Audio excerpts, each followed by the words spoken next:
சில பேர், நம்மளை பிடிக்காத சில பேர் நதியில் கல்லெறிஞ்சு விளையாடுவாங்க. நதி பாட்டுக்கு போயிட்டே இருக்கும். அந்த நதி மாதிரி தாங்க நம்ம வாழ்க்கையிலையும் நம்மளை வணங்குறவங்களும் இருப்பாங்க, நம்மளை வரவேற்கிறவங்களும் இருப்பாங்க, நம்மளை எதிர்க்கிறவங்களும் இருப்பாங்க. நம்ம வேலை, நம்ம கடமையை செம்மையாக செஞ்சுட்டு அந்த நதி மாதிரியே போய்கிட்டே இருக்கணும். அவ்வளோதான் matter. Kill them with your success, bury them with your smile. பிரச்சனை இல்லாத மனுஷனும் இல்ல, பிரச்சனை இல்லாதவன் மனுஷனே இல்ல.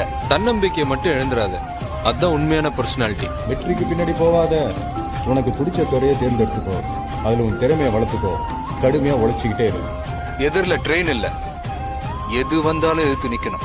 நாம் எப்பவுமே ஜெயிக்கிறதுக்காக விளையாடணும், அடுத்தவனை தோக்கடிக்கிறதுக்காக விளையாடக்கூடாது. நம்பிக்கை இருந்தா உன்னோட கோல் என்னைக்குமே மிஸ் ஆகாது. இதை நான் சொல்லல.